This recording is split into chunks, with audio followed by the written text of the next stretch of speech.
শুভ সকাল বন্ধুরা। আমরা আজকে সকাল সকাল বেরিয়ে পড়লাম হাওড়া ইন্ডোর স্টেডিয়ামের যে মাঠ আছে সেই মাঠে একটু মর্নিং ওয়াকে যাব। এমনি সাধারণত আমরা মর্নিং ওয়াকে তো দূরের কথা, ভোরবেলা ওঠাটাও হয় না, স্কুল থাকে তাও খুব একটা ভোরে ওঠা হয় না। তবু আজকে কি মনে হলো যে চলো একটু ভোরবেলা ঘুরেই আসি। তো ভোর কত ঠিক বলবো, ওই 6টা বাজে সেই সময় আমরা বেরোলাম। আমাদের বাড়ির সামনেই বাজার বসে, বাজারের সামনে দিয়ে হেঁটে আমরা এই যে রাস্তার কাছে চলে এসেছি, মেন রোডের কাছে এসেছি। আমার সাথে আছে আমার বড় ছেলে, ছোটো ছেলে আর আমার দাদার মেয়ে দিশা। আমরা চললাম, এই যে উঠে পড়েছি আমরা টোটোতে। টোটো করে হেঁটেও যাওয়া যায় কিন্তু আর হাঁটলাম না, টোটো করেই যাবো বললো সবাই, তো টোটোতেই উঠলাম। আমাদের বাড়ি থেকে এই 5 থেকে 7 মিনিট লাগে হাওড়া ইন্ডোর স্টেডিয়াম। তো চলো দেখো আমাদের এই হাওড়া ইন্ডোর স্টেডিয়ামের দিকে যে রাস্তাটা, এটা এই যে জলের ট্যাঙ্ক হয়ে যাওয়া হয়, রাস্তাটা খুব সুন্দর। বরাবরেরই এরকম আমাদের এই দিকে এখানে রাস্তাটা বরাবরেরই এরকম সুন্দর, গাছপালা লাগানো, বেশ সুন্দর করে সাজানো থাকে। তো চলো সকাল সকাল আমরা একটু ঘুরে আসি। দেখেছো কত রোদ বেরিয়ে গেছে এখনই, তখন প্রায় 6টা 10-15 বাজে, তাতেও এত রোদ। শিবমের তো ঘুম ছাড়ছেই না, হাই তুলেই যাচ্ছে। আর এই একজন প্রিয়ম, এ তো বক বক বক বক কিছু না কিছু নিয়ে বলেই যাচ্ছে। চলো এই তো প্রায় আমরা কাছাকাছি এসে গেছি।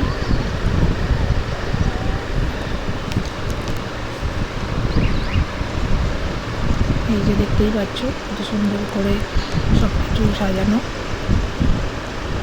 এই গ্রাউন্ডটাতে ক্রিকেট প্র্যাকটিস হয়।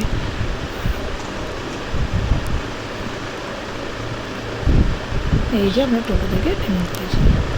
এবার এই মাঠের পাশ ধরে যে রাস্তাটা গেছে, এই রাস্তাটাতেই সবাই মেনলি মর্নিং ওয়াক করে, বা অনেকে মাঠের ভিতরেও করে।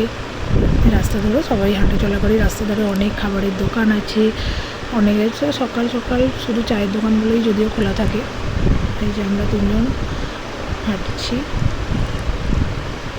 আমার দাদার মেয়ে নিশা, সে আগে তার বন্ধুর সাথে এসেছিলো, আগে থেকেই সে এখানে এসে বসে আছে। নিশা প্রায় দিনই আসে। আমি, দিশা, আমার শিবম, প্রিয়ম, আমরাই অনেক দিন পর এলাম ভোরবেলা। তো এদের তো কথার শেষ নেই, এটা ওটা নিয়ে বকেই চলেছে। তারপরে এই যে এই একজন এই দাদার পিছনে পড়লেই শুধু দাদাকে নিয়ে রেলগাড়ি বানায়, রেলগাড়ি করে করে যায়। এই যে নিশা, এই এখন ওই মাঠের সাইডে একটা ঝিল আছে, ওই ভিতরে মাঠটা ওই যে দেখা যাচ্ছে, পাশে ঝিল আছে, ওই ঝিলেতেই ও এখন বলছে যে আমি চান করবো।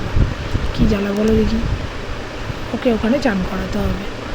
কোথাও যদি একটা জল দেখতে পায়, সে যদি পুকুর হোক, ঝিল হোক, যাই হোক, তো সকাল সকাল কী করবো, একটু তো চায়ের নেশা সবারই লাগে।